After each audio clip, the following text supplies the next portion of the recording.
All right. So while waiting for Charlie to come, hopefully going live. Before Charlie comes here, big up to everyone, and welcome to the La Piña Rosa show. And Charlie's here now, but it's still muted. Yeah.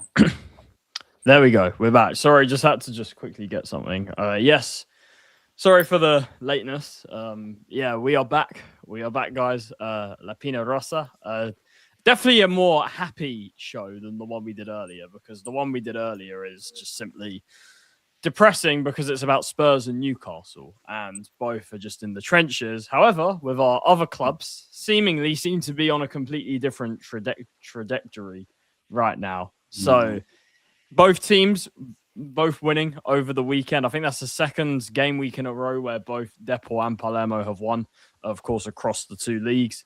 And, of course, we're going to preview some of the upcoming matches for both teams as well. So both teams looking strong in the promotion race in Serie B and La Liga 2. Before we get into it, please subscribe to both channels. This is being broadcasted across both. So please like the stream and subscribe if you haven't already. And, yeah, get all your thoughts in the chat.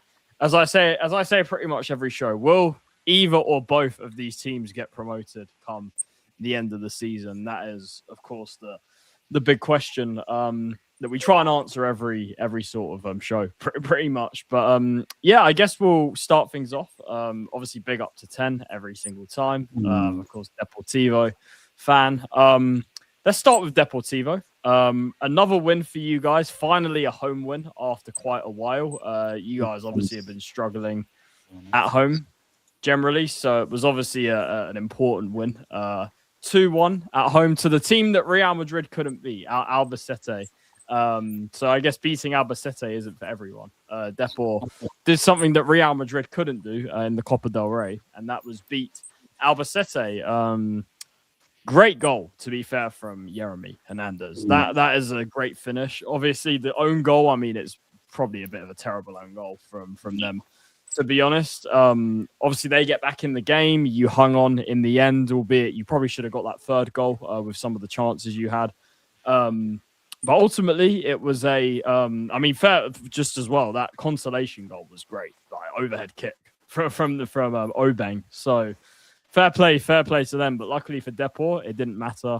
They did hold out in the end. Obviously, with Albacete halving the deficit, sort of, just over the hour mark, it definitely made things a bit nervy going into the last part of the game. But Depor, look, the 2 first half goals was enough for the win. And I think in the end, Depor probably did deserve it. I mean, it says here Albacete kind of, were ahead in the stats. But I think Depor, the way they started the game, was probably better out of the two teams. I think it was a win that they probably edged. I'm not saying they deserve to win by like a big scoreline, but I think 2-1.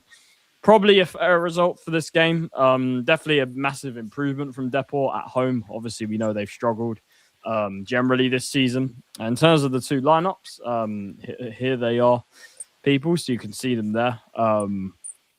And obviously, as we speak right now, Santander and Mirandes are playing each other. Obviously, Santander is one of Depor's main rivals for promotion. So we'll obviously be keeping an eye on that game. By the time the show ends, we'll know the final result. So we'll talk a bit about that at the end of the show. But 10, good win for you guys. Back-to-back wins for Depor. First time you've done that for quite a while. thoughts on the game and the result. Yeah, overall, in terms of the result, pretty good. Obviously, to get to actually now claim second time now this season. Doing the double last week, we did the double over Cotoral Leonessa, and now we do the double over Albacete. Something, as you said, Real Madrid couldn't do in one game. But yeah, in terms of the team, I mean, kind of expected lineup. I think the good thing is obviously Chimo Navarro, who's been out injured for quite a while. I'll say like 2-3 or so months. Out injured, is back. One of the defenders for Depor came in a little bit later in the game, but also had Ricky, who we signed last week and talked about him. Former Albacete player makes his debut against Albacete, and this time, not like last time when we played him and Albacete, he is now on the winning side. Once again, same result. But yeah, overall, very good performance from Depor. I would probably say first half, I'll be honest, was pretty comfortable, I would say. Obviously got 2 goals. Yeremai with a very good goal, like a 1-2 play sort of thing, and obviously getting the shot away. And it was literally only really like the one shot on target that we had all game, or in the first half.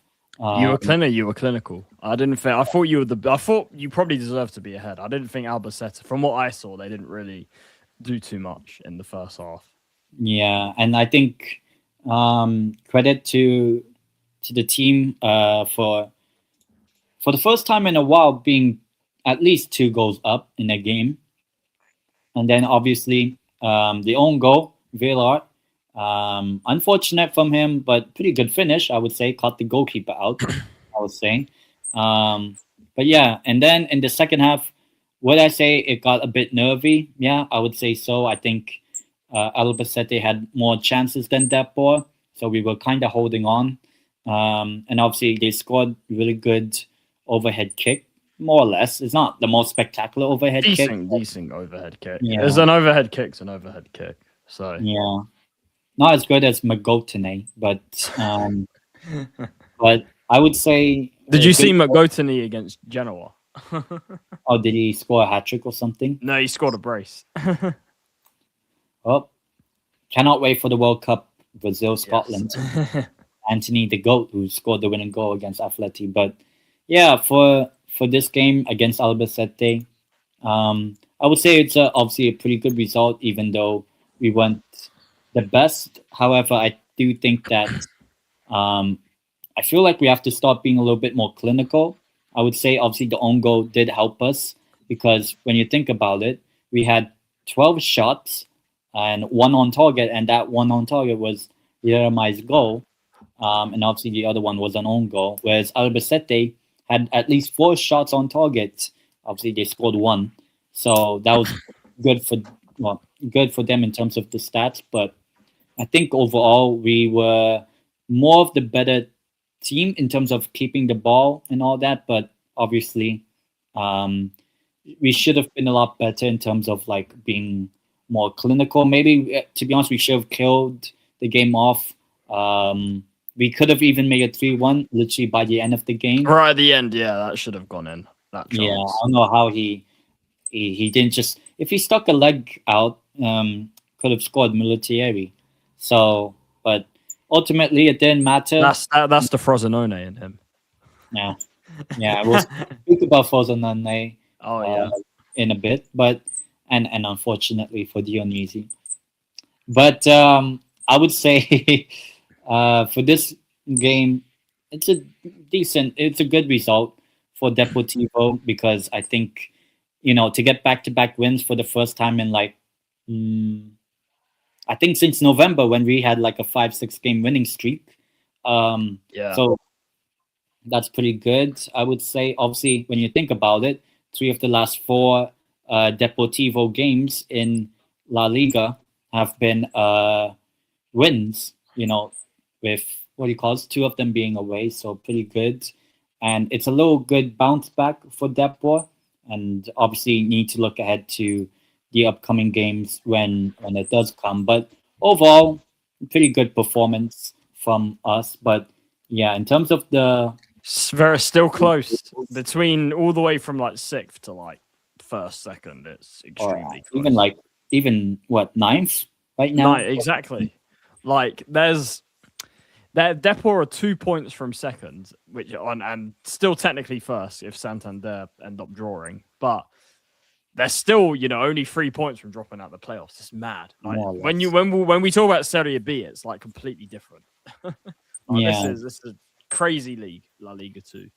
Yeah, and obviously we'll find out maybe by the end of this show what the result is between Santander and Miranda's. But I would probably say that right now being third is not the worst case scenario. Obviously, as I said, had we beaten Santander, we would have actually been first place right now. But oh well.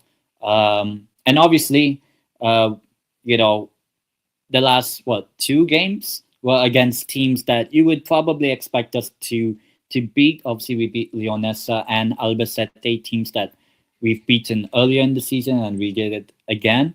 But it's a good result, and I believe it's the first home win since November as well. So that's also a pretty good result in terms of La Liga 2. I mean, your home look. I mean, you look at your home form. Like, this has obviously been the story for you guys. Like, down in 12th for home, but away form, you're number one. Number one for away form. Yeah. So maybe it's a good omen considering our next game is away. But yeah, we still have to improve the home form. I think if we can improve that and just maintain the away form, I do think that ultimately Deportivo should be getting promoted, because if we keep the away form as it is, like maybe top 3 of away form, and make our home form a lot better than what it is, then I think we should be getting promoted, because we are in like very close to the top 2 right now. And obviously with our upcoming game, we are going to be playing a team literally just above us and have done very well this season. But in terms of the rest of the league, I mean, which teams I'm afraid that might maybe catch up to us in terms of the teams below us. I still think Almeria can definitely go above us. I can see Malaga, maybe Las Palmas, but they've dropped off. Burgos, and they've been okay, Burgos, but I think ultimately they might be one of those that miss out. Sporting Gijón maybe might also miss out. Cordoba, who have a game in hand because of the adverse weather conditions that has been happening over the past few weeks here in Spain. So they had their game cancelled or postponed against Ceuta. So technically, if Cordoba had played that game in hand, they would have been on 41 points, which would have meant that Las Palmas drop out of the top 6. So I do think, So I do think overall, I think it's up to Leganes have been kind of picking up a bit of form. They've been winning games. I mean, speaking of relegated teams from last season, look at Real Valladolid. Oh yeah, they're one place. Is this all come from R9, like owning the club, and like is this how this has all happened? Because I know they were like protesting last season. Yeah, so you can now see why they're protesting. Obviously, and obviously Moro in their team from last season. Yeah, Moro. Yeah, he went to Ajax. Yeah, Moro. So I think overall the situation is not as good. Leganes also were relegated, but now they've picked up a few wins now, 3 in the last 5, and after sacking the manager, now they've at least picked up more wins than what they were at the start of the season. I think with Depor, kind of like you guys have just been too inconsistent. I mean, everyone's been inconsistent. When I look at La Liga, everyone's been inconsistent. I just think there hasn't been a team that's really kind of run away with it. Like, it's just been all very close. Like, even Santander, like, who have been topmost, like, they're not running away with it exactly. Yeah. So I think at the moment it's like this is a lot harder to predict than Serie B. Like Serie B at this point, everyone knows who the top 4 is going to be. It's just about who's going to be the automatic promotion spots. But in La Liga 2, it's a different story. It's literally anyone's, and it's impossible to make predictions because I think everyone's just as inconsistent as each other. And Depor are obviously in that bunch of teams, and obviously, see, I'll ask you a question about Depor, like, and this could obviously be the difference come the end of the season. Do you think that Jeremy Hernandez has been, I said this last show, is linked with, Chelsea, Como, a very young talent that's, being looked at. Do you think he is the best player in the league in La Liga 2? Well, he's not the top goal scorer. I know that, but I think in terms of creativity, quality, ability, I think in terms of quality, I'll be honest. I think he probably is because, I mean, what other La Liga 2 player has been linked with Chelsea and Como even? Or Sporting CP. Yeah. I mean, maybe if it was last season, you can say Luis Suarez when he was playing with Almeria. That was last season. This season, I think. I don't think you can argue Jeremy. I think he's looking like... There was even actually... It wasn't true. It was some rubbish report. But there was even one report I saw about Jeremy in January saying that Spurs are looking at him. His career wasn't ruined. I feel like that might be like Brian Hill type of. It would be. It would be. That's what I think might happen. The thing is, if that report was true, which it wasn't, but if that report was true and Spurs bought him from Deportivo, it would just be another situation where we're buying another kid that's maybe not quite ready to start week in week out at in the Premier League and all of this, and then. It will be another Brian Hill situation. I think if Jeremy is to move, he has to move somewhere where they're going to develop him properly. You know what I mean? Yeah. And maybe, obviously he's from the Canary Islands, so Las Palmas, Tenerife, and all that. So, and I also feel like he's more of a, I don't know, he looks like the type of player that just wants to stay in Spain. He'll play for if he moves it, I can see him joining Maybe like a Betis taking a chance on him or something. Yeah, or Athletic. Athletic, yeah, exactly. So I think, obviously, the only way. Do you think he'll stay? If you get promoted, I think he will stay next season. But if you don't get promoted, do you think he'll stay, or do you think he might? I think he'll go. Then I feel like if he goes, because that's technically what happened with Luis Suarez and Almeria, obviously, because. Had they been promoted, obviously Sporting CP have more money than Almeria in terms of could buy. But, playing La Liga, okay, fair enough. If Almeria were promoted last season and they were in the playoff last season and lost to Real Oviedo, who also, did get promoted. So I think for Deportivo, we have to keep Jeremy because, okay, it's fair enough to keep him last season or over the past summer, I would say. But I think for back-to-back seasons in the Segunda, I would say, and obviously he was with us in the third tier, So I think if he wants to advance his own career, if Deportivo do not get promoted, then I do think that he might move. Obviously, it would be nice for him to stay. But if Deportivo don't get promoted by the end of the season, then I think it would mean that he'll probably move on. And big up to Mo Brothers. Yeah, doing well. But one of us or both of us might cry around this time tomorrow.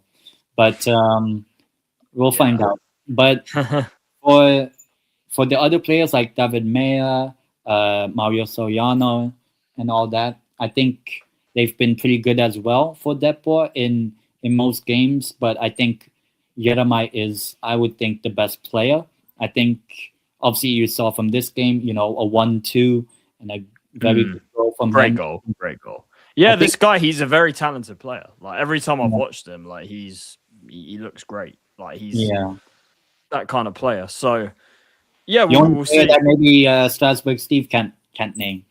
I mean, Steve probably has watched him. To be fair, Steve watches everything. So, but do you think? I wouldn't be surprised if he's on the radar of Spain, the national team. To be honest. Yeah, maybe not for the World Cup because I just think that maybe by the next Euros, maybe the next Euros, but he has to either be in I think he has to be in La Liga to have any contention for that, because I think like we said, I think he's definitely La Liga quality. He's 100% La Liga quality. He's technically, I mean, it'll be tough, but he's practically in the Nico Williams position, that sort of area of the pitch. Although Nico Williams isn't doing so great now. But I, to be honest, I still start him because it feels like Nico does turn up for the national team, but seems like it, yeah.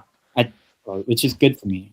Well, I don't mind, but I think for Deportivo, I think to have a player like him and, knock on wood, stays fit for majority, if not all, of the season, then it'll be good, because I think having that X factor player maybe can win you games like he technically did for this game against Albacete, which we could have maybe draw or lost, but look, it was another moment that he kind of helped you guys. But yeah, no, he's a great player, and obviously he's a big reason why Depor are kind of up there pushing on the automatic promotion and everything. So yeah, no, great stuff. In terms of your next game, obviously it is a massive game against the team just sitting just above you by 2 points. Castellón, I believe you're playing away from home in against them. So listen, away could be good, because you guys seem to be much better away from home. So this could potentially be a good thing. Obviously Castellón, I think, didn't you draw to them at home? I think. Nope. We had a 1-0 lead and we lost 3-1. It was back 3-1, in yeah. It was that was it. It was the start of the bad run. It was that thing. Castellón was the one that kind of ignited this kind of the bad run you went on. So yeah, this will be a tough game, and it could be a massive game, because Depor are just 2 points behind them. They can overtake them with a win, but if they lose, that gap then goes to 5 points. But at the same time, with the way the league is going in La Liga 2, it could literally be teams are dropping points left, right, and center. Like, it's even like 5 point leads at this point. It's not really a lot. I've kind of learnt my lesson from saying it could be a season defining game for Depor, because it just seems like every time I say that, it just changes the next week. Yeah, the week after, it's like it's different. It's so this game, it's hard to really call it a season defining game. But if Depor can get a win, it will put them obviously in second, which is obviously huge, or maybe even first, depending on how Santander get on and everything. So obviously they did beat you at your ground, but Depor, they seem to be better away from home. So what's your thoughts? You're playing probably the most informed team in the league right now on current form. And to be honest, I would say the surprise package of the season. Yeah, Castellón. Yeah, look, when was the last time they were even in La Liga? 1991, I think. Been quite a long time. So if they were to get promoted, it would obviously be a huge deal for them. But what's your thoughts? Tough game, obviously, but how do you see it going? Yeah, for anyone that remembers English football about 10 plus years ago, Swansea City, Leeds United, Pablo Hernandez is the manager of his boyhood team for Castellón. From the region of Valencia. So if Levante or Valencia go down, Castellón might be the Valencian region replacement to join Villarreal. But yeah, this is probably a very tough game. And obviously, we've already played Santander. I think 2 weeks after this particular game, it'll be Castellón against Santander in 2 weeks, or technically 3 weeks from now, but 2 weeks after this game. So it's a huge game.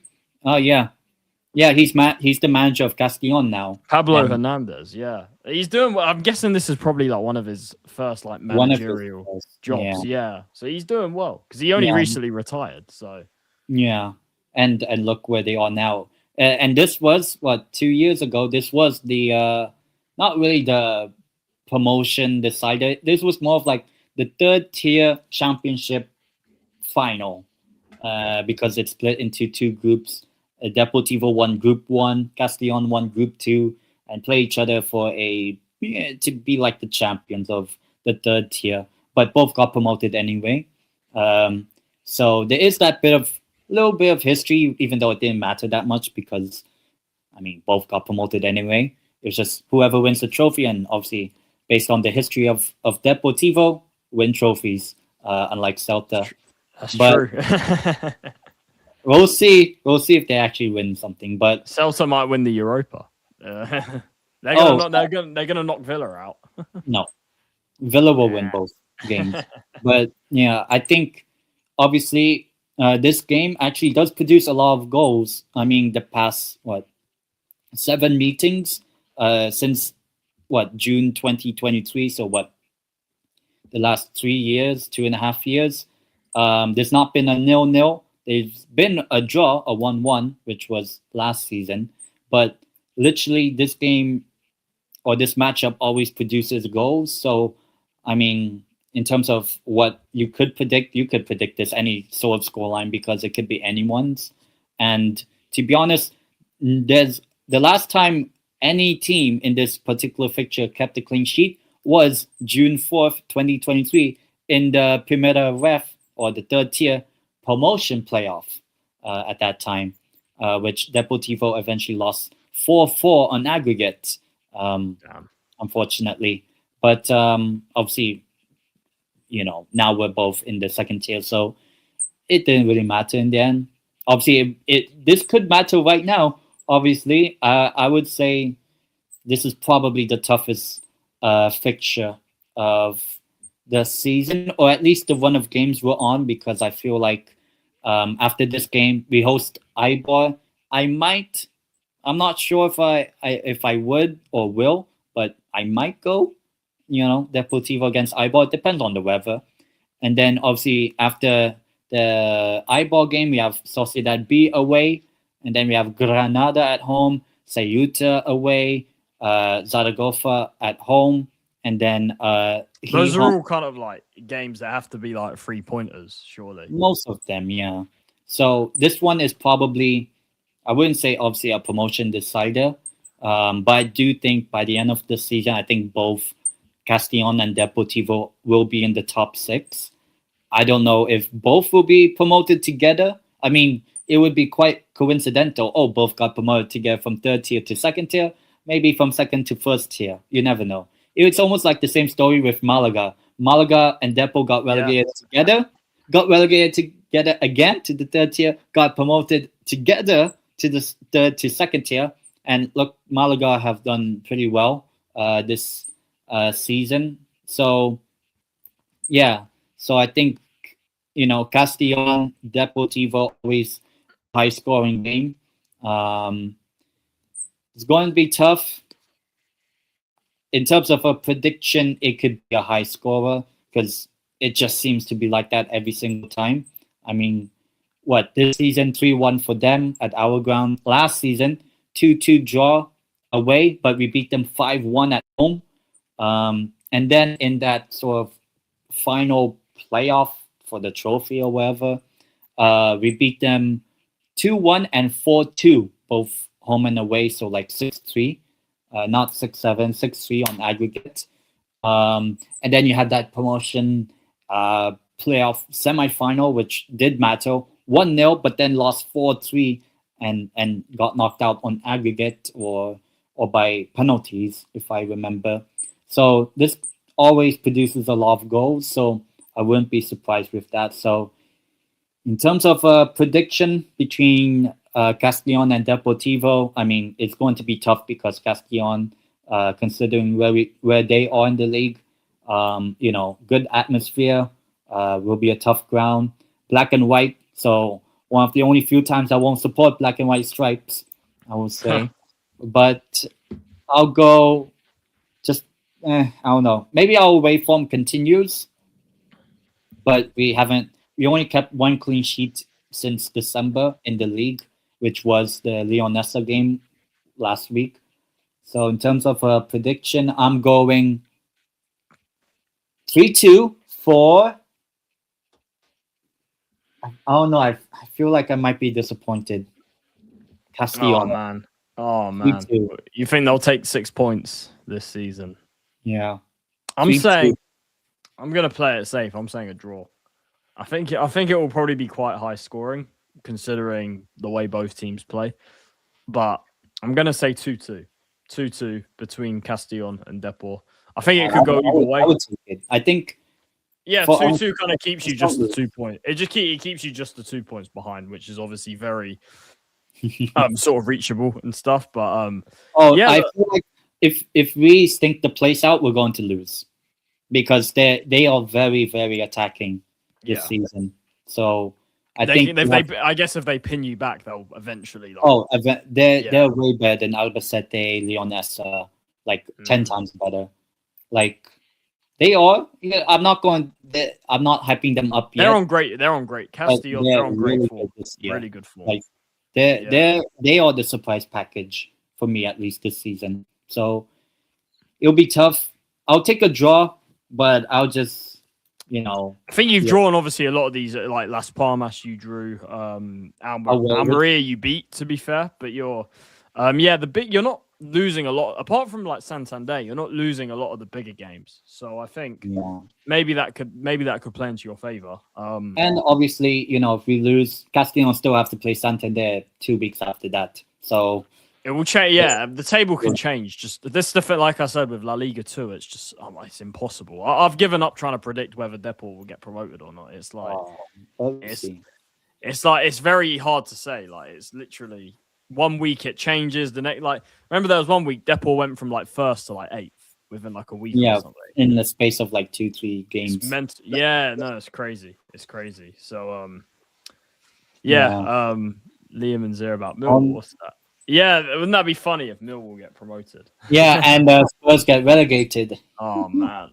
Oh, let's not go there. I went on a massive rant earlier. On the show, but yeah, we'll see what happens with Depor. Obviously, one of the biggest games of the season coming up next against a big promotion rival. The team sitting just above them in the automatic spots. So let's see. Will Depor climb into the automatic promotion spots next week? Obviously, remains to be seen.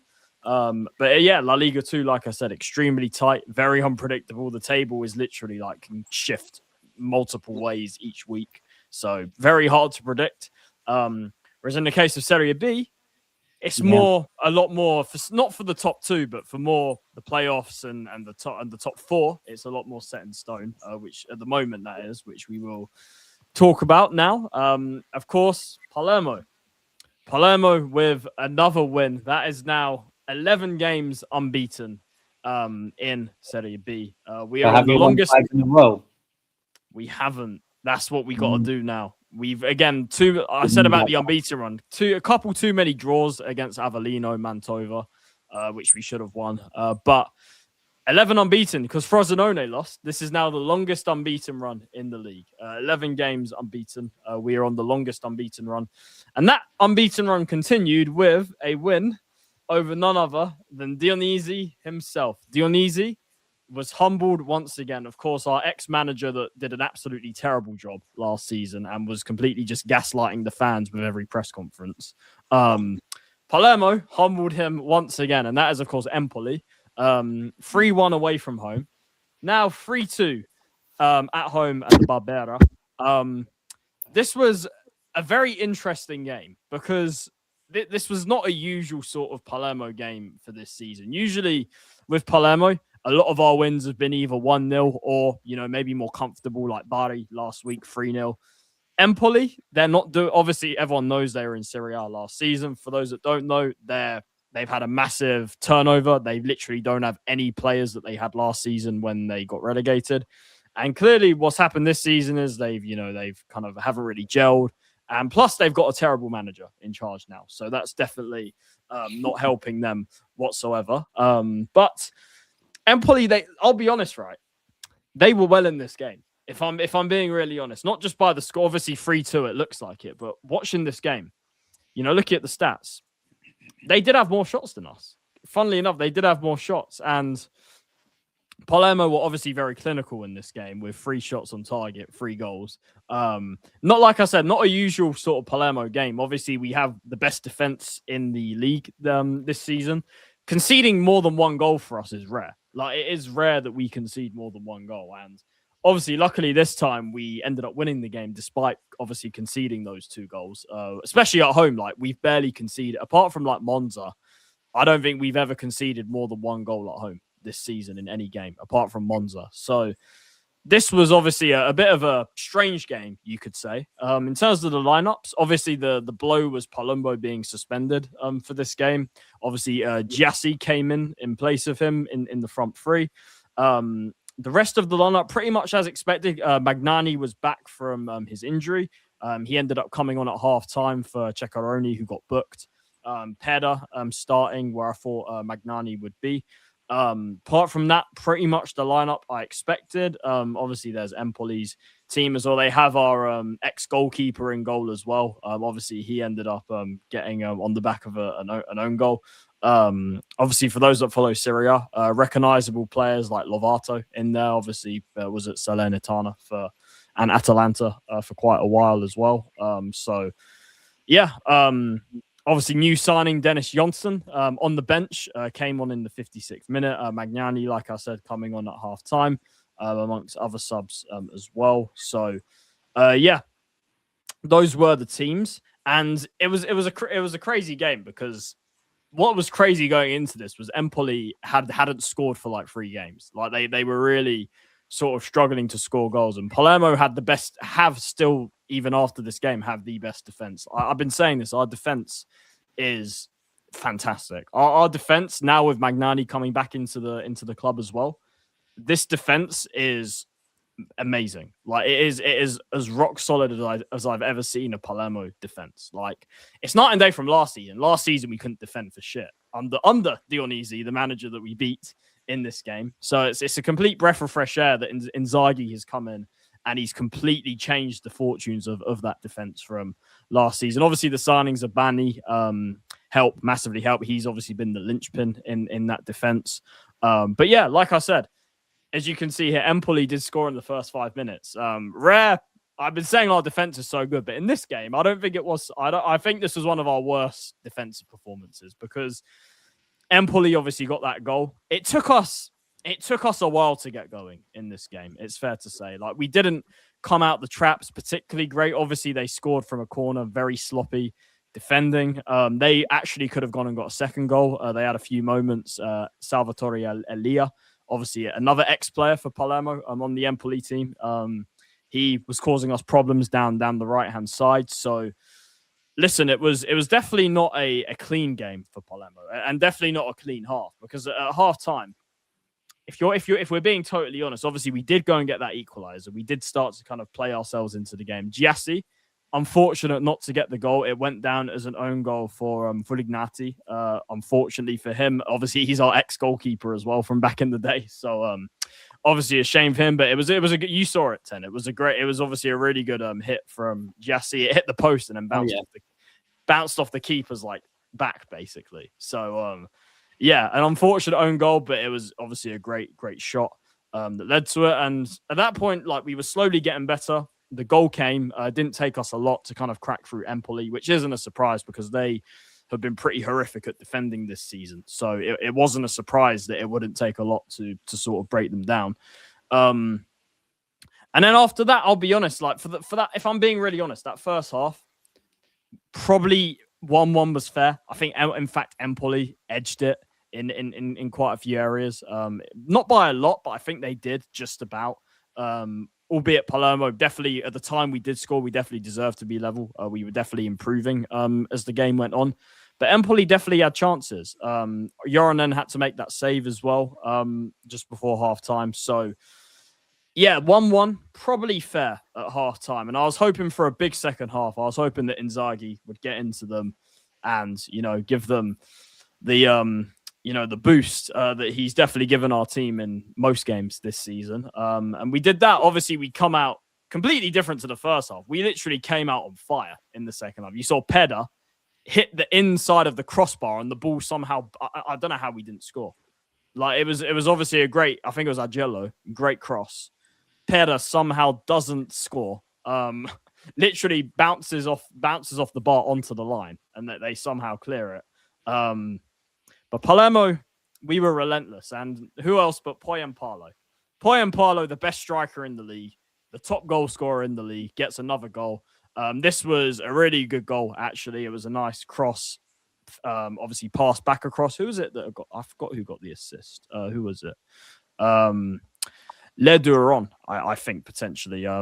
So yeah, it was a great goal, actually, a really good goal. We were able to get through. Poyampalo, he doesn't miss. He does not miss those chances. Puts us in front where the rain was very bad in Sicily, which is, look, in Sicily, they're having really bad weather. Big up to Dantrum right now. So this was pouring. And for those that know, the Barbera has no roof apart from one stand. So most of the fans were getting soaked. Our players were obviously getting soaked. It was pissing it down. Yeah, at the moment, they're having some rare sort of bad weather in Sicily. But yeah, Poyampalo scores.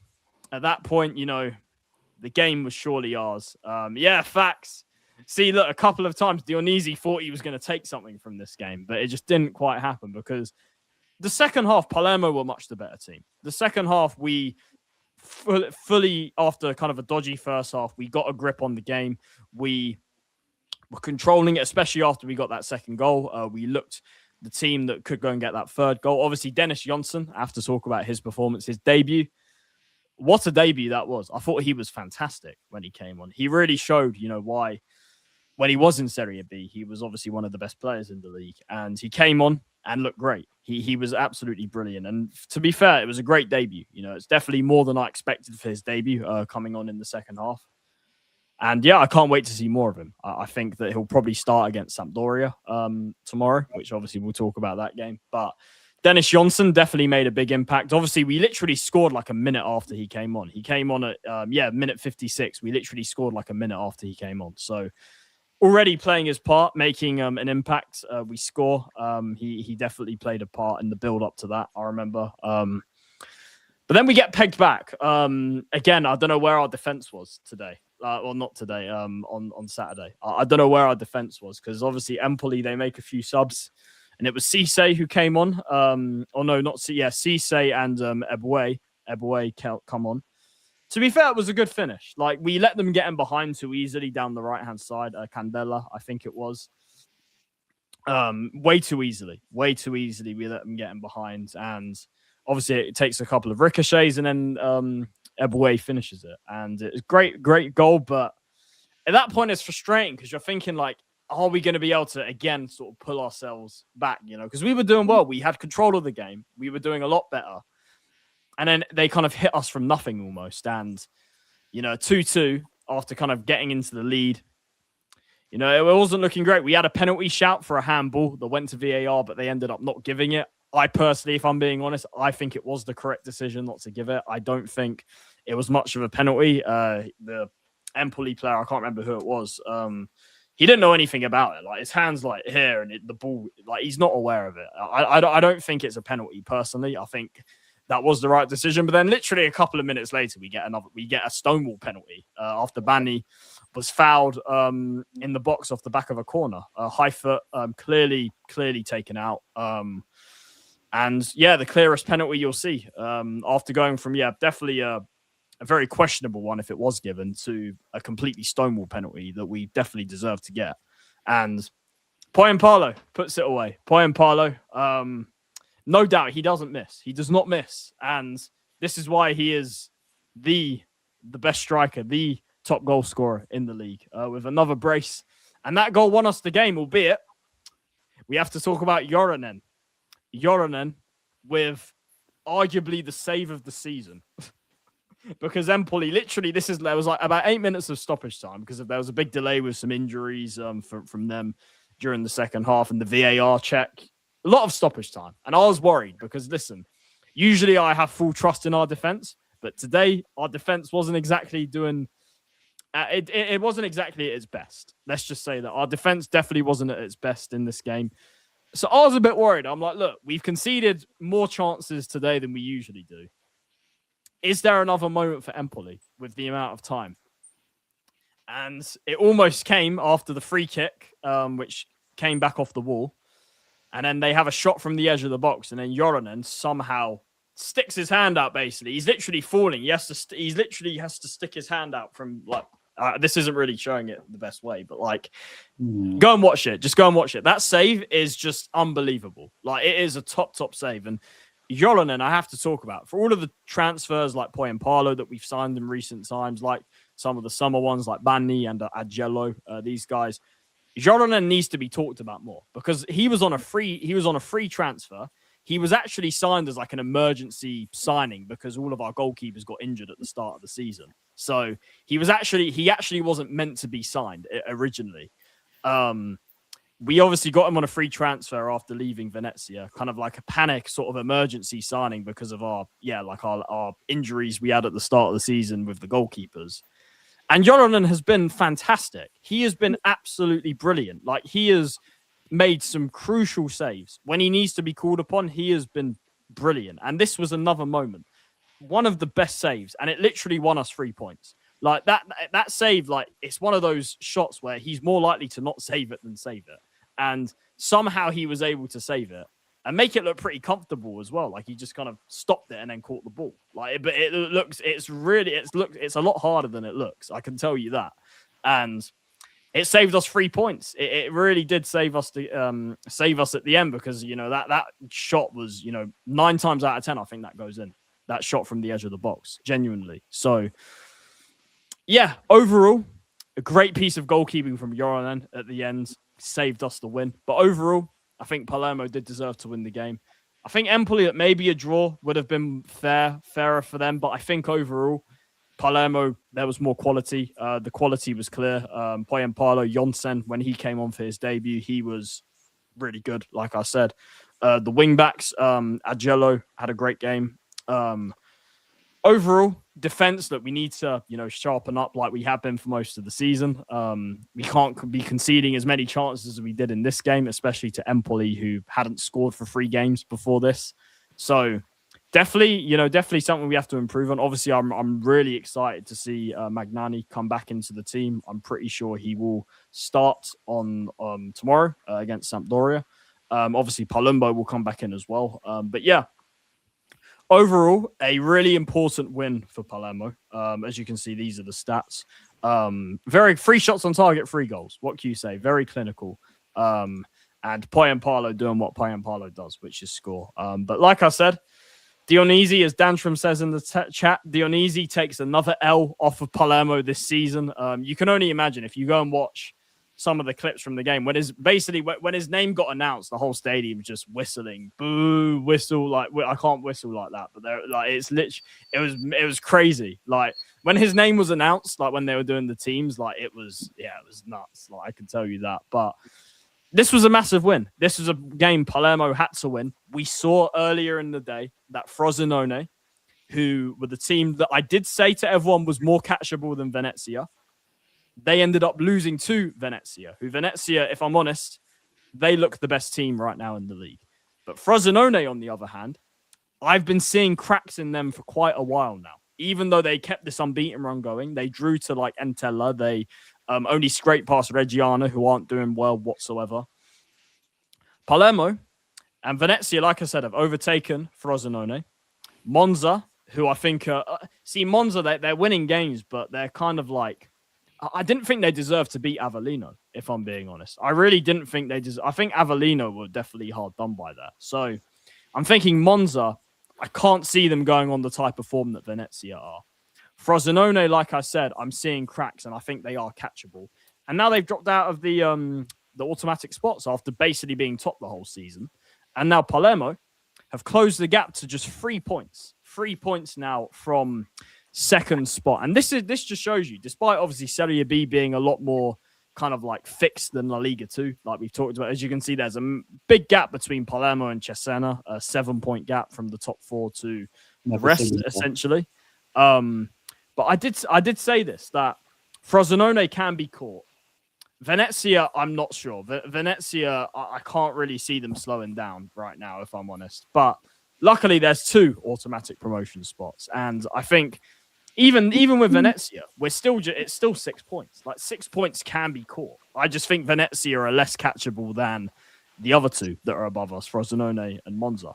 So Palermo are definitely in this mix, no doubt about it. For those that I saw a few people online saying, oh, Frosinone, Monza, Venezia, they're so much better than everyone. I'm like, no. Palermo are now on the longest unbeaten run. Palermo made, probably one of the best signings in January in Jonsen. Like this, for me, if we keep going the way we are, if we play like we did, goal scoring wise against Bari, against Empoli, obviously need to tighten up defensively from the Empoli game, but I have no doubt that will happen with how we've been in most other games this season. We're very much in this, and there is a lot of football to be played. What all Palermo need to do is just win consistently. None of these draws that we should be winning, like Mantova, like Avellino, that have kind of cost us from being in the top 2 right now. We need to go on a consistent run, and with the games we have coming up, Sampdoria, we have Virtus Entella at home, Sud after that as well. We've got quite a few home games coming up. Mantova at home as well after that. We have a really good chance to go on a run of consistent wins. And like I said, we're already on an 11-game unbeaten run. So right now, despite us not being in the automatic spots, I'm very optimistic. And I fully believe that we will find ourselves in there at some point. We just have to keep going, and we just have to win consistently. And I think that with what we've done the last couple of games, especially, I think that's something that I can definitely see happening. But yeah, definitely, like I said, a very important win. We had to take advantage of Frosinone losing, and we did just that. And we're now just 2 points behind them after I think we were 7 points behind. The gap's now gone to just 2 points behind Frosinone. So we can do it. We just have to show it. And like I said, 11 unbeaten, it speaks for itself. Just got to turn those draws into wins. Because I think, if I'm honest, if I think about it, what I think has cost us more than those games like Mantova, like Avellino, that we should have won and ended up drawing, what's cost us more is, I think, not being able to win a big game this season. And that's the next step that Palermo have to make. If we end up in the playoffs come the end of the season, we're going to have to win a big game. It will have to happen. Obviously, we drew to Venezia 0-0. We drew to Frosinone 0-0. We lost 3-0 to Monza when we were in our bad period in the season. We play these 3 teams away from home. It's going to be tough, but we have to start winning against these teams. We have to win a big game. Palermo haven't really done that yet this season. And that, for me, is right now, that is the only thing that's missing. But as long as we beat the teams that we're supposed to beat, that's obviously the main and the most important thing. And will definitely get us in a position where we can kind of knock on the door and hopefully get into the top 2. But 10, I've waffled on for quite a while. What's your thoughts on Dionisi being humbled? You're very upset about that because you wanted to see my tears. But yeah, what's your thought from what you saw of the game? What's your thoughts? Yeah, I mean, big win for Palermo. Yeah, big win. Obviously, maybe for any neutrals like myself, I guess, even though I had a slight bias on Dionisi's Empoli, but it was obviously a very fun game. From the highlights even as well to see Palermo against Empoli. I think both teams offered attacking quality, not defensive quality. I know obviously from the highlights I saw, Palermo could have had actually 4 goals in this game, but the ball actually did not cross the line. I don't know how it didn't go in. Yeah, and then obviously there was maybe like an injury to the goalkeeper. Probably to protect Empoli, I would say, because it's literally the foul or the goalkeeper going down was from his own player. Yeah, but that's crazy. Ultimately, it didn't matter because I wish Empoli won, but Palermo won. Yeah, you wish. You just wanted my tears. But it's not. You're not seeing it. Game, and then you win like the next 5 or whatever. But I did say if Palermo is going to lose any game, do not let it be this one. Do not let Dionisi come to Barbera and take anything. It can't. And almost got at happen. least a point. But yeah, very good game. I think lots of, you could say, long range efforts from both teams. Obviously, both really good performances. Yeah, scary. Yeah, the game's a game. But I'm telling you, look, like I said, we had to take advantage of Frosinone losing. Yeah. And we did that. That. And I think overall, it's definitely helped Palermo get into at least solidifying your top 4 or top 4 at the moment, but also solidifying that you are chasing at least 3rd place, you can say, Frosinone by 2 points. And the higher you finish, the better, obviously. No shit. But I think the big one now is, as I said in many shows already before. Just keep being consistent. Can you actually go on not just 11, maybe 12, or when we do the next show, 13? Because obviously there's two. And games. can we kind of win? Can we turn those draws into wins? Yeah, that's the thing for me. yeah, and I think obviously that'll be a big ask. I feel like maybe I have to. I don't know what the games after this midweek is, apart from Palermo's weekend game. But for Venezia, Monza, Frosinone, and Palermo, I think this from now till the next time we do this show next Monday on Carnival. I mean, so midweek, so Monza plays Südtirol away, which yes, is Südtirol are on. They have picked up form lately, so that could be. They actually beat Catanzaro, which isn't easy. So yeah, Monza they could drop points potentially, but I can also see them winning. Venezia play Modena, who Modena aren't dropping like I predicted. And then Venezia, I said Venezia. Frosinone play Avellino away. That I think they drop points. Avellino away is not easy. I think Frosinone drop points. So yeah, and then the weekend, obviously Palermo, Entella, which we'll talk about. Venezia go to Cesena, which is not easy. 5th place, Cesena.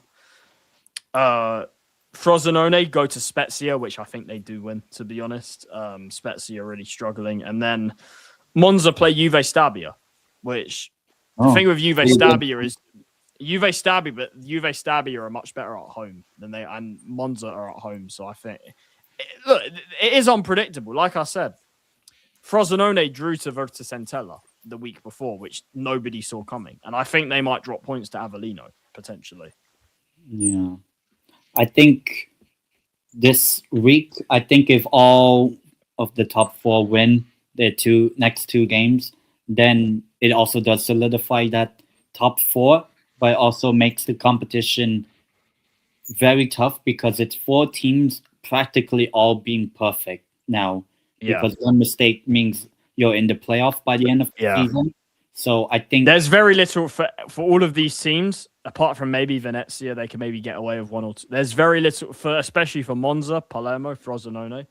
There's no room. There's barely any room for like big mistakes, like big slip ups from now. Yeah, and I think that's probably going to be the main thing over the next 2 game weeks, which happen from now till next Monday's show.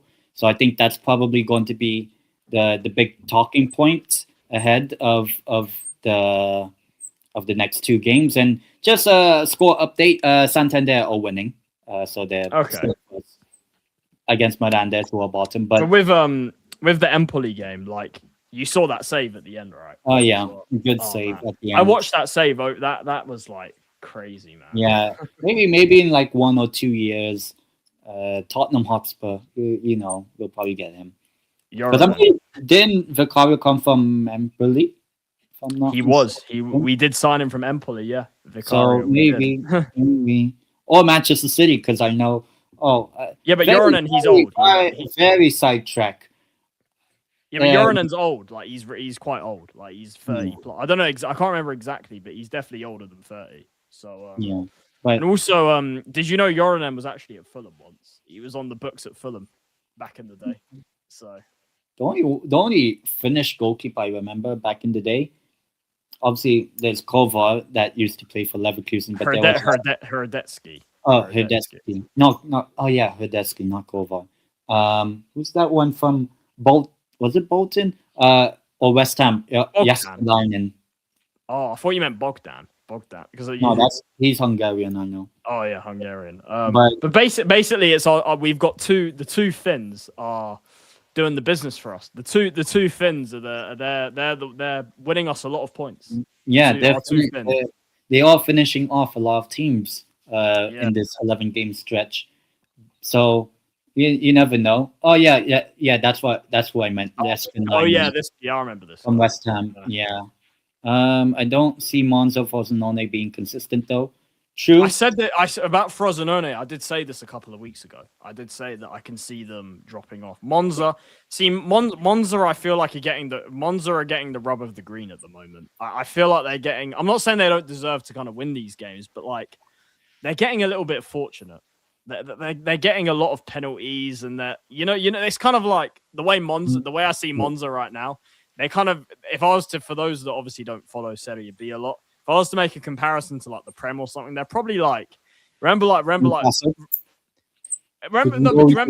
it's kind of like, do you remember when Man United under Ole, when they were just kind of getting a pen every game and they were somehow winning, you know? And remember the game? I think it was Brighton, full time 2-2, and then 3-2 somehow. Yeah, I just, like I said, Monza are definitely a good team. They've got obviously guys like Motta and Colpani, these guys, but they are getting a little bit on the fortunate side of results. Like Avellino should have got a draw at least, I think, against them. So they can be caught. It's just, again, it comes down to Palermo. Can we be consistent, and can we win these big games when they come back around? Obviously towards the end of the season. Yeah, and we'll find out with your next game against Sampdoria tomorrow, just before you play. Around more somewhat same time as this game is quite significant, because guess who will be starting for Sampdoria? Our captain, who's still on who's still our player, Brunori, our club legend for Palermo, who obviously left because he just wasn't playing at all. Brunori, for those that know the rules in Italy, this is for all leagues in Italy, is loan players can play against their parent club. So this means Matteo Brunori will come up against Palermo for the first time since, I think first time ever he's come up against us, because he was obviously, he's still a Palermo player. But yeah, been at Palermo, obviously a club legend. I spoke about it when he did leave the club. Obviously very sad for a lot of reasons. Scored his first goal for Sampdoria against Modena in a big win for them. Great goal, a really good goal, like a curler from just inside the box into the top corner. Really good goal. And that is the Brunori that Palermo fans know. That is the player that he can be. That's the ability he has. And when you give him a run of games, when you give him the game time, that is what he can do. And Sampdoria obviously are benefiting from that. Obviously they did against Modena. So it's kind of, it makes it interesting, because it's like right on time to face Palermo that Brunori seems to have kind of recaptured his best sort of form. Listen, man, I'm worried. See, this Sampdoria is interesting, because everyone knows that Sampdoria have kind of, they're obviously a fallen giant in Italian football, and they should not be where they are. This is a Serie A team. They have, they've won trophies in their history. They're probably, I would say, the biggest club in Serie B. Easily, and they should not be in this situation. Obviously they almost got relegated last year. They've been battling at the bottom this season, but they have picked it up. They've made a lot of signings in January, including Pirini, who we were linked with, Esposito as well, in midfield. They have made a Brunori, like I mentioned as well. Soleri, our ex-striker, they've signed him as well from Spezia. So they have made a lot of signings in January, and kind of in recent weeks they've picked themselves up. They're now out of the relegation zone after being in the relegation zone for quite a lot of time. They're 4 games unbeaten, including, like I said, a win away at Modena, which is not easy. I definitely didn't expect them to get that result. Obviously drew to the likes of Catanzaro as well, away. Obviously Catanzaro is not an easy place to go either. Beat Spezia 1-0 in a relegation 6-pointer. So they're unbeaten in their last 4, only 1 loss in their last 7. So, which was to Avellino. So, Sampdoria, they've picked up a little bit now, and this could be a banana skin, because we haven't I can't remember the last time we won at their stadium, which they share with Genoa. That everyone knows. I can't remember the last time we won there, because we drew last year. We lost the year before. April 7th, 2013. 2013. Oh, that was the year we got relegated that year from Serie A. We got relegated that year. So, yeah, we haven't won there for quite a while. And our win, obviously, we beat them 1-0 at home in quite a cagey game, a game that we sort of edged, kind of did enough to win. I think we're definitely going to have to play a lot better in this game because Sampdoria, I think, are a better team. Obviously, they've made a lot of signings since that game. Obviously, like I said, the win we had this season, that was our first win against them, home and away, for quite a while. So So yeah, Sampdoria is not a team we do great against. But this is a winnable game with this, even like again Sampdoria with how they are this season. Palermo should be going to this game and winning. Like this is one of those games where we can't afford to slip up. But I just don't want this to be another Mantova, Avellino. It feels like it could be. This could be a sort of banana skin situation, as they say. Like this does Sampdoria away. It feels a little bit like a banana skin. But I have to have confidence, man. I have to back Palermo because we need to win games consistently. Do I see us losing? No. Do I see this being a draw? Yes. Do I see us winning? Yes. So it's kind of like, should we win this game? Yes. Can we win this game? Yes. But could this game end 1-1 or something? Yes. So, Ten, I'll let you. What's your thoughts on Sampdoria? Do you think this is a banana skin for us? Because I'm kind of feeling it could potentially be a little banana skin, maybe, if we're not on it in this game. Yeah, obviously, from the last game, your defense wasn't... Well, you still ended up winning, but, to concede 2 goals to one of the best managers, Dionisi, in the last game. We still won. He still got humbled. But I think this is a pretty difficult game, considering now Sampdoria, as you said, 1 loss in 7. Or actually out of the bottom 5 in terms of that at the relegation moment. Playoffs and automatic. Yeah, they're not even in the relegation playoffs anymore either. Yeah, so they've picked up a good run of form. They have beaten, Modena, pretty good team. I love Serie B, and this is facts. It's definitely better than the Prem. I'm enjoying it way more than. I will make the argument that Segunda is better than Serie B this season.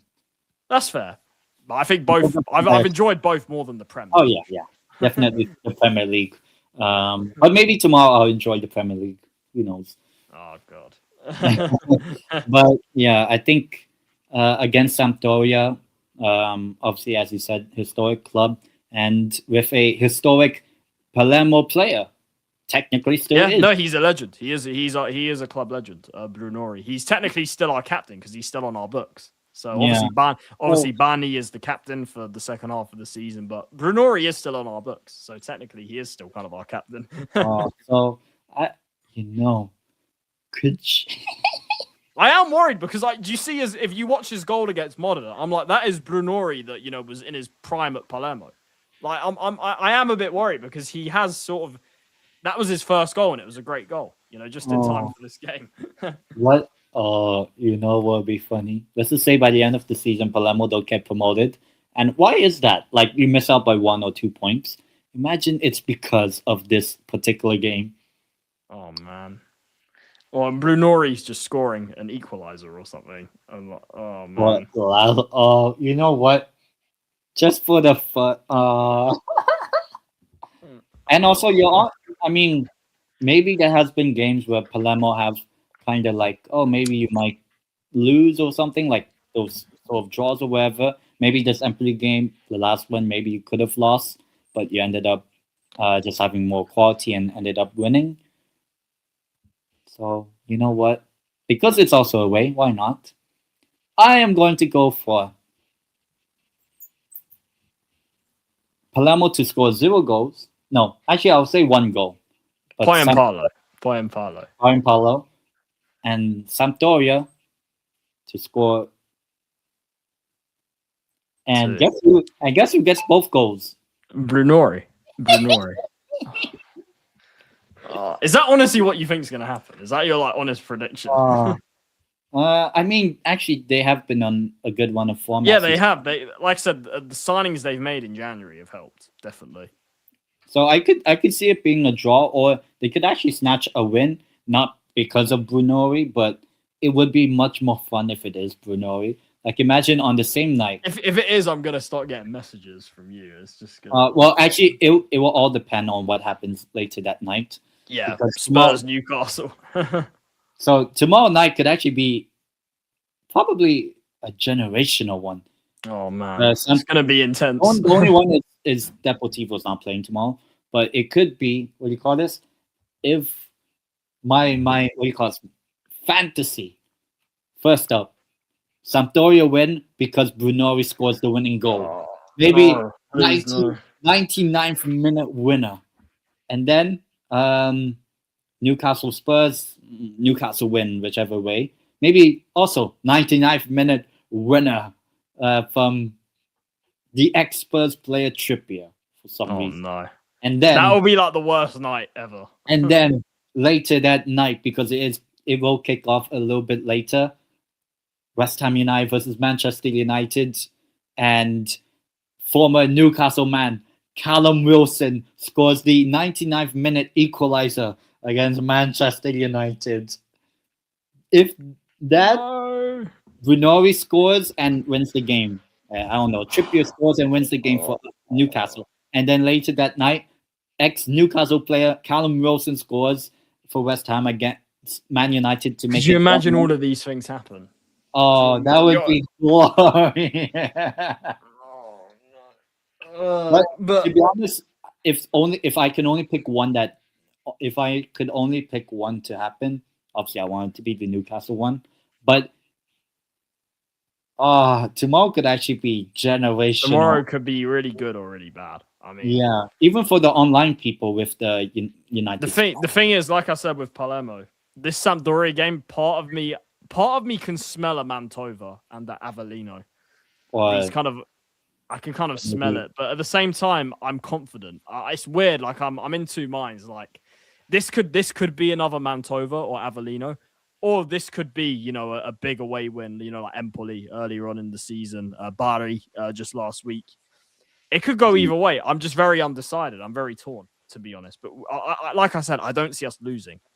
Just worried this could be a stinky draw, but maybe. What's your is that honestly your prediction? Like, is that what you think? You know what? I'll actually go with 2-1 for Sampdoria.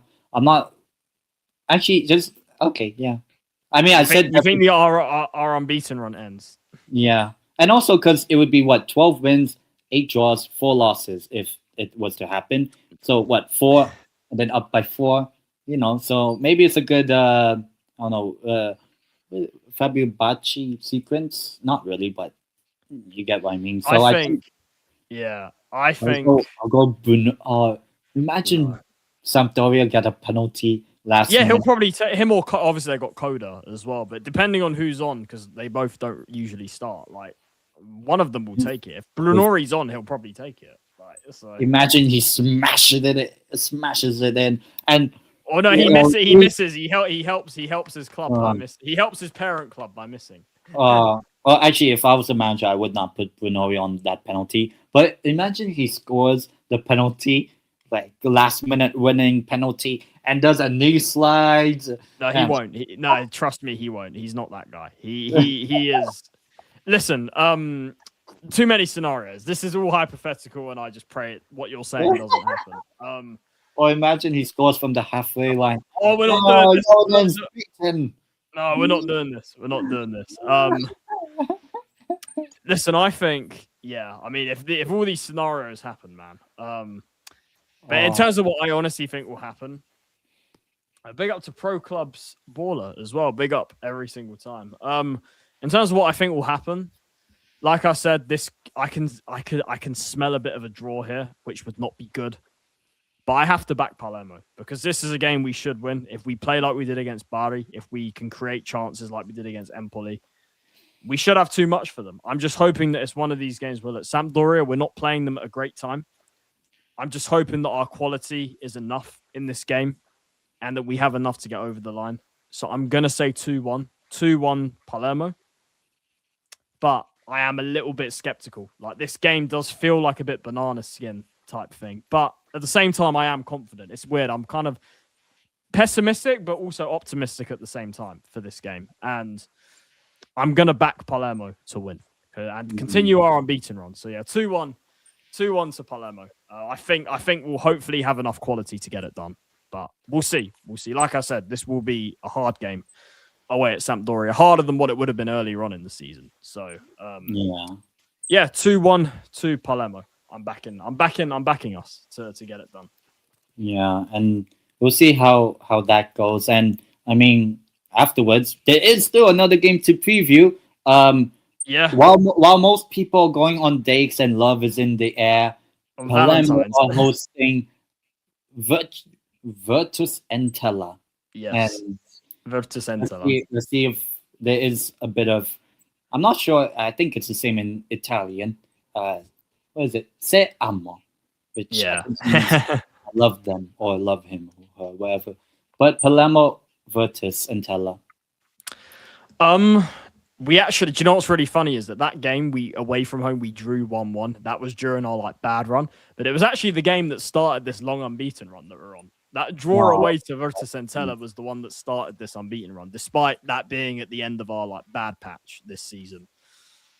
We drew 1-1. Listen, I'll be honest, Virtus Entella, they might be in the relegation playoffs right now, but they haven't lost many at home. Like at their ground, they're not easy to go. Like Frosinone just drew 1-1 last week. So they're a good home team, but away from home they have struggled. Obviously, they're a newly promoted team coming up from Serie C last season. Virtus Entella, usually this season, a very different team at home compared to away from home. If I'm honest, obviously I'll have to see the Sampdoria game first, and I'll have more of an opinion on this game. But for tomorrow, go and check out our show that we did earlier. He meant Spurs Newcastle. I'm guessing that's what you said. But yeah, if I just finish, Virtus Entella, very different, a lot worse away from home than they are at home. Obviously, we have a very good home record. Everything points to a comfortable win for us. I hope I'm not jinxing anything, but if I'm giving an early prediction, obviously before the Sampdoria game, I think we beat Virtus Entella pretty comfortably, considering we're at home. I'm going to say 3-0. I think it will be quite comfortable. I think we'll have way too much for them. They do struggle away from home. I think the quality we have will kind of be the difference. I'm going to say, as an early prediction, I'm going to say 3-0 for that game, but could change depending on what happens against Sampdoria. Yeah, I think for this one, I mean, as you said, it was the game, the away game at their ground that started your unbeaten run. So actually, I'm actually going that same sort of route. Oh, your unbeaten run ends just before you play Virtus Entella.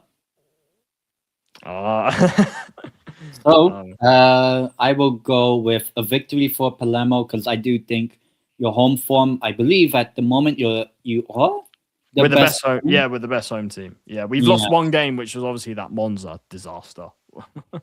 Yeah. So, well, actually, you're the third best, but I mean the top two. The top two are the top two.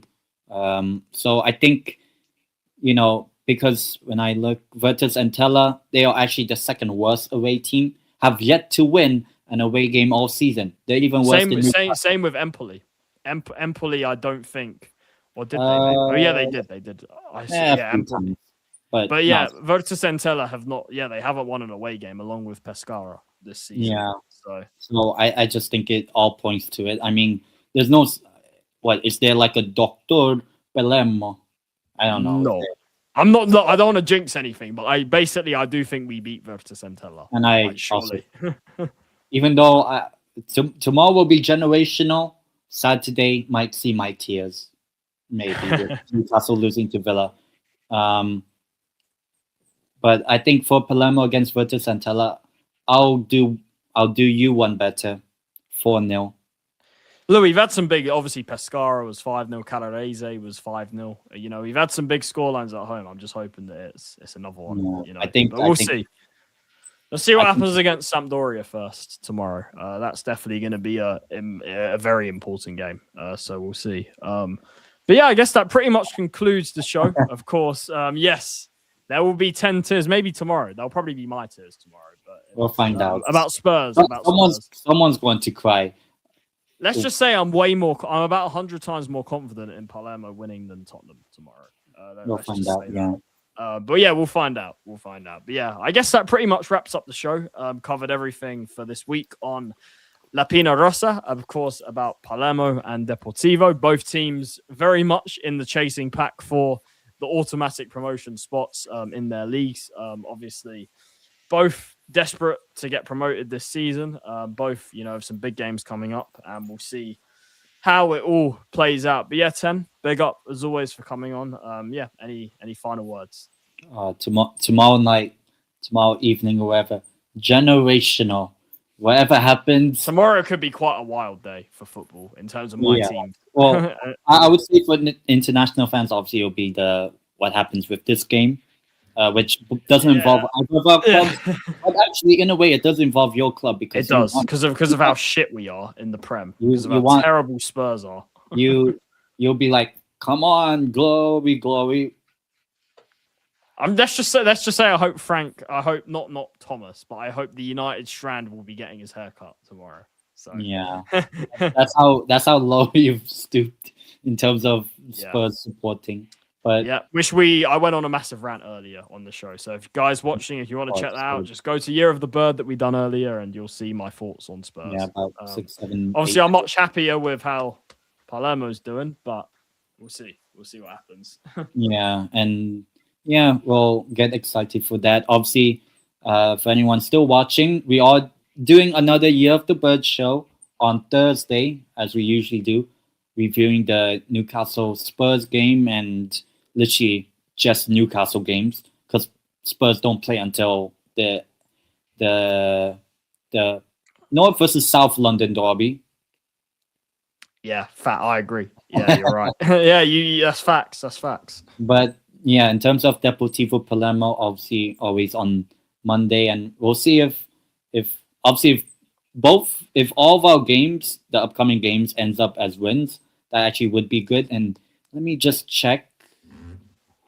And Miranda's just got a red card, so Santander.